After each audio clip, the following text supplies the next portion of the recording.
Hello learners, I am Dr. Gyanendranath Tiwari, reader, MIT University, Noida. And today we will discuss about Vygotsky theory. It is a very important theory of psychology and it is very important for the teachers and teacher educators. So, first of all, we will try to get a brief history of Lev Vygotsky.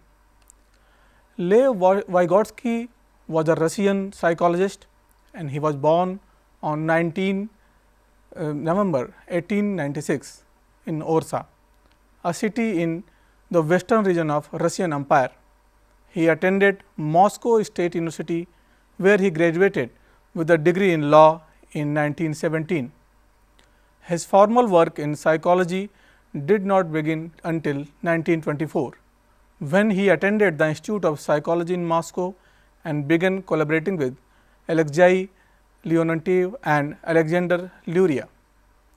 His interests in psychology were quite diverse, but often centered on the topics of child development and education. He also explored such topics as psychology of art and language development. So, we will discuss about the theory of Vygotsky. Vygotsky placed more emphasis on social contribution to the process of development. This differs from the theory of Piaget. He focused on the connection between people and the socio-cultural context in which they act and interact in shared experiences. According to Vygotsky, humans are tools that develop from a culture such as speech and writing to mediate their social environment. Initially, children develop these tools to serve solely as social functions, ways to communicate needs. The social formation of mind. According to Vygotsky, he believed that individual development could not be understood without reference to social media and cultural context within which such development is embedded. Now, you can learn from this picture that the children are playing together and they learn a lot of things during this process. So, how mind evolution occurs? It is a continuous process. Unlike Piaget or Brunner, Vygotsky focused on the mechanism of development, excluding distinguishable developmental stages. He opposes that there should be not such stages, and the theoretical assumptions of Vygotsky possess that the idea that a single abstract principle such as equilibration can explain quantitative development is rejected. Then what he have done? He offered an alternative to Piaget constructivism theory. So, it is important to understand that what is the basic difference between the Piaget and Vygotsky theory. According to Piaget, mind models the external world. Human beings make senses of their world by means of their mental structures, whereas in Vygotsky theory, he speaks that external world models the mind. Knowledge is internalization of social activity. So, the basic difference is that in Piaget theory, he talks about that mind models the external world, whereas in Vygotsky theory, external world models the mind. So, the most important concept in the theory of Vygotsky is of mediation. What is mediation? Mediation means that human being purposefully interpose tools between them and their environment in order to modify it and obtain certain benefits. For example, farmers plow the earth to acquire better crops. So, as you can see in the picture that farmer is using a tool for some purpose, and this is called mediation. Now, mediation is a central concept in Vygotsky's view of cognitive development. It offers a complementary perspective to the behaviorist view may have seen in the theory of Piaget. Here, the mediation is a very important concept that explains the cognitive development in the child. He states that by using activity mediators. The human being is able to modify the environment, and this is her or his way of interacting with the nature. So, mediation explains that how we learn from the environment. There are two phenomena mark the mediated relationship of human with their environment. There may be two kind of environment and two kind of relationship. For example, the first one is the use of tool within the social organized activity. Here we use a tool within the social organized activity, whereas in the second phenomena the use of language as a cultural form of mediation. What it means? It means that the social organized activity may be used as a tool, or the language can also be used as a tool. Now, mediation leads to intelligence, and intelligence leads to higher mental processes. So, how people convert social relationship into psychological function? As you can see in this picture, they use different types of languages. There are many signs as mediator between their minds and their environment. For example, if we understand from this picture, there are internal representation and there are external events. There are certain filters. These filters are values and beliefs, language, memories, decision, time coding and meta programs. So, it explains the behavior of human child. Now, during humankind evolution, more complex structures of activity mediated by more complex tool produce more complex mental structures. Psychological tools enable us to perform higher mental functions. There are various systems for counting, then mnemonic techniques, algebraic symbol systems, works of art, writings, schemes, diagrams, maps and technical drawing, all sort of conventional science. So, in higher mental processes, it is important that we use the process of intelligence, the ability of intelligence, and this comes from the mediation. So, in higher mental processes there are many kinds of mediation. One is symbolic mediation. Symbolic mediation means when a child tries to grasp an object and parents interpret this gesture as a pointing out to the subject, they give her or him the object. She internalizes the gesture as the way of acquiring the object. So, how it occurs? You may have seen around you that the parents try to understand that what the child requires. If the child is pointing some object, the parents try to give the object to the child. So, they understand that this is the way of asking for any object, and similarly the child also understand that this is the way that I can get this object by this particular gesture. So, after repeating this behavior with other objects, the mental repetition of this behavior becomes more abstract, because the child can ask for the object again and again with the same repeated behavior, and an interpersonal relationship between the child and parent become intrapersonal. So, the child's representation of acquiring object, there is a concept of deconstructualization.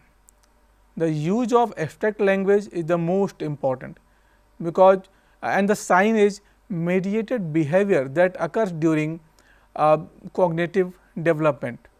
So, it appears as a detachment from the individual features of the environment. So, you can take an example when a children start to play with abstract object, and this explains that how he is detached from the individual features of the environment. The important concept of Vygotsky theory is zone of proximal development, in short we speak ZDP. So, it is a very revolutionary concept that is explained by the Vygotsky to explain the cognitive development of the child. Zone of proximal development represents one of the most obvious difference between the Vygotsky theory and the Piaget's view of cognitive development. Zone of proximal development explains that how a teacher, how a senior, how a peer senior can help a child to understand the new concept, to learn that what the child can learn, the child have the potential. And so, it is obvious that a question may arise in your mind that what is zone of proximal development.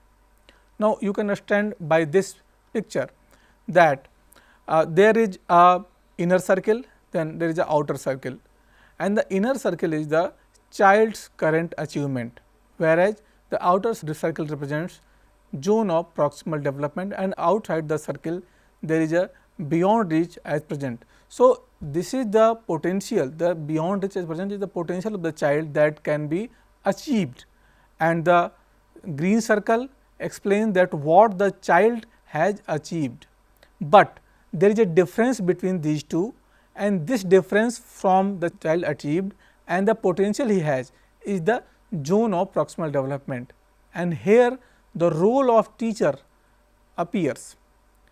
How? Because the teacher or the more knowledgeable other can help the child to learn and to achieve the reach the goal, and to cover this zone of proximal development. Now, this is a Vygotskian concept that explains the mechanism of cognitive development. So, it is actually the gap between the actual competence level, what problem level or student is able to independently solve, and the potential development level, that what problem level could she or he solve with the guidance from a tutor. So, it is a gap between the actual competence level and the expected competence level. That so, the role of teacher and the more knowledgeable other comes to cover the distance of zone of proximal development. It is based on the mental functions that have not yet matured, but are being in the process of maturation. And we can understand zone of proximal development by this figure, where there are 4 stages. In the first stage, it starts with the capacity begin, then second stage, and then third stage, then fourth stage. So, in the first stage, parents, experts, coaches, teachers, peers, they provide assistance and they are called more knowledgeable other, whereas at second stage the assistance provided by the self. So, at the first stage the assistance provided by the teacher or the more knowledgeable other, at the second stage the child becomes able to get assistance from themselves, and to these two stages explains that how a child can cover zone of proximal development. Now, at this stage the capacity develops, and after development of the capacity the stage 3 occurs, and this stage internalization, automatization and fossilization is the process that takes place, and in the fourth stage de-automatization occurs, and then again the loops continues. So, that is how the child learns. Zone of proximal development supports a representation of intellectual development based on continuity. It states that learning can force cognitive development, and it is also important to understand that this concept of Vygotsky is a revolutionary concept. Why? Because it allows a teacher or more knowledgeable other and the senior peers to understand the child potential and their entering behavior and help them to get the potential to their optimum level. Now, it states the role of teacher as necessary mediator of child's cognitive development. As you can see in the figure that the child is learning from the teacher. So, the teacher is helping the child to get over the zone of proximal development to achieve the maximum potential. Now, what is learning, what is instruction and development in Vygotsky view? So, it is important to understand that what Vygotsky thought about the concept of learning and understanding. So, the only good type of instruction according to Vygotsky is that which leads the cognitive development. So, for example, if anything is learned by the child and it is not helping in the cognitive development, it means that is not a good type of instruction. And the only good type of learning is that which is in advance of the development. Learning that is situated within the current development level is not desirable. So, if the learning helps the child to increase the development level of the learner, then it is a example of good learning. And the same thing is with the good type of instruction, that instruction that helps the child to increase the cognitive development, then it is called good type of instruction. Now, the question arises that how could we understand the statement that some learning does not being development. So, it means that there are two types of learning and two types of instruction. One helps in the development of the learner, whereas the other type of learning is not helping the learner. So, as a teacher, you are required to understand this concept. You can understand the concept by some of Vygotsky thought, and one important thought is scaffolding. What is scaffolding? Scaffolding is a cognitive development in the zone of proximal development. It stresses the role of a social partner of the student. So, any teacher or a more skilled peer can this social partner. You can understand the concept of scaffolding by the figure. Here the instructor become a supportive tool for the student in the zone of proximal development. The characteristics of an ideal teacher are those of a scaffold, because scaffold helps the learner to understand the new concept and to solve the problem. So, the social partner, the teacher, the more knowledgeable other, the senior peer, that person is helping is scaffolding. And as you can understand that scaffolding is very important concept. Why? Because it provides support, it functions as a tool, it extends the range of the worker, it allows to accomplish a task otherwise impossible, it is used selectively when needed. So, it is a support system, it is a tool, because teacher is also used as a tool here in Vygotsky theory, and it increases the ability of the learner. So, he can do the things that he can't do alone, because of the social support, the social partner is helping the learner, he can do a lot of things as per his or her potential, and it allows to accomplish a task that looks otherwise impossible, because alone a child can't do many tasks, but the child may have the potential, and with the help of the other knowledgeable person or the social partner, and that is a teacher in most of the cases, he can do these things possible. And this process of scaffolding is used selectively. Sometimes you need it, sometimes you may not need it. In Vygotsky view, learning is an interactive interpersonal activity. Instructor and student construct the solution to problem, because it is a constructive approach where the problem is solved together with the learner and the teacher. And inequality between the partner resides only in their respective level of understanding, because authority is shared. The partner who is more knowledgeable helps the partner who is less knowledgeable. In this case, the child is the partner who has the less knowledge, and the teacher is the partner who has more knowledge. So, the teacher helps the child to understand the new concept, to do some more tasks, and to develop the learner to his optimum level of development. Now, the psychological mechanism is to create external activity that will later internalized by the student. So, initially the teachers help to learn the child, but again and again, if the same process is repeated, the learner also develop the ability to learn by themselves. So, because the process, in this process, the learner internalized all the things.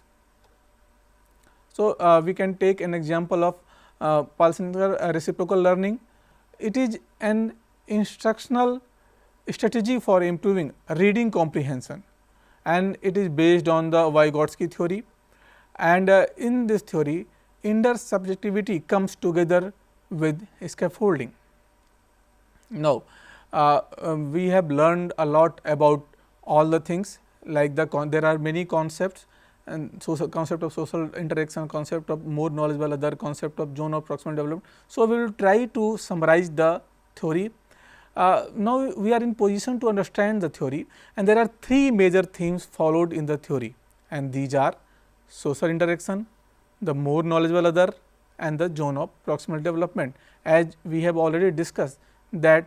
And then we will try to understand that what is the details of each and every theme of the Vygotsky theory, what is social interaction, what is more knowledgeable other, and what is zone of proximal development. I think you are already in a position to understand these concepts. So, we will understand by this graphic that there are three levels: what I can do, what I can do, and there is a zone in between, that what I can do with the help. So, there are three questions: what I can do, it is the entering behavior; what I can't do, it is a level where the child has to reach; and what I can do with the help, that is zone of proximal development. Now, what is social interaction? Vygotsky felt that social learning anticipates development. He states, every function in the child's cultural development appears twice, first on the social level and later on the individual level. First between people, that is interpsychological, and then inside the child, that is intrapsychological. So, there are two levels, interpsychological and intrapsychological. Interpsychological means between, and intra means within. Now, according to Vygotsky, the young children are curious and they are actively involved in their own learning and the discovery and the development of new understanding. As you can see from the picture, the child play together, and during the process of playing, they learn a lot. Sometimes they have to interact with many other senior or older age children. So, they learn from them. They play with their parents. So, they learn from them. If they do any activity or task assigned from the school with some more knowledgeable other, they learn from them. And then you may have understanding of what is more knowledgeable other. The more knowledgeable other refers to someone who has a better understanding of a higher ability level than the learner with respect to a particular task, process or concept. For example, teacher, other adults, advanced students, sometimes even computers. So, the computers, mobiles, laptops, social media, internet or any person who is senior, grandparents, parents, peers, anyone around the child that is having more knowledge than the child and is helping the child in the zone of proximal development may be referred as more knowledgeable other. In this case, as you can see that the teacher is helping the child to learn different mathematical operations.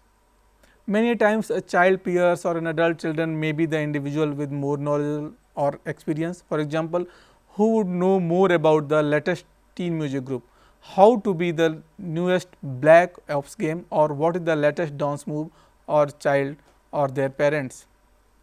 So, we have already discussed the concept of zone of proximal development, and this is an important concept that relates the difference between what a child can achieve independently and what a child can achieve with the guidance and encouragement from a skilled partner. According to Vygotsky, learning occurs here. It is important to mention that Vygotsky sees the zone of proximal development as the area where the most sensitive instruction or guidance should be given, allowing the children to develop skills they will then use on their own, developing higher mental functions. You can have example of ZPD around you. If they are reading the words of the book out loud to you as you follow along, and they come across a word that is unfamiliar to them and they ask for help.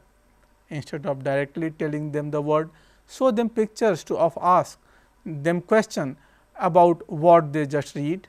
They will figure the word out on their own and come to understand what the word mean on their own.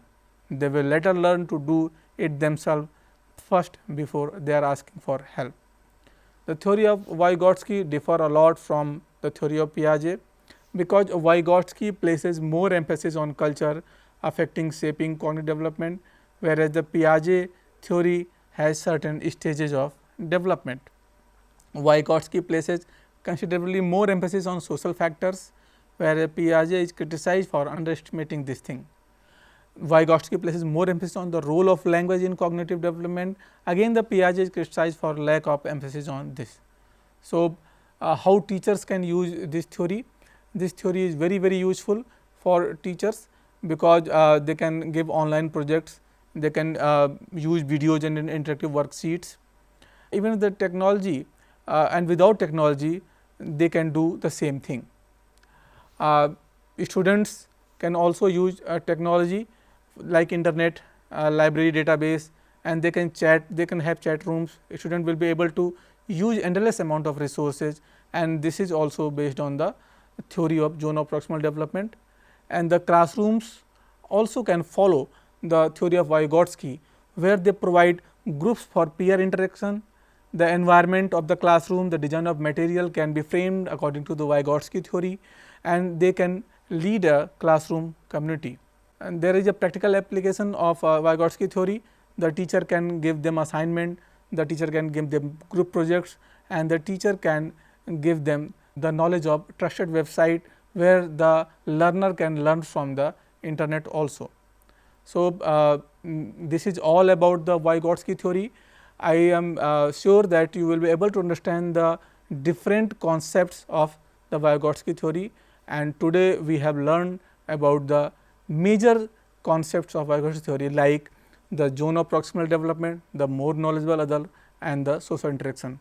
I hope that this can help as a teacher in the classroom, and if you can use this theory in the classroom, it will be helpful to develop the learner at the optimum level. Thank you.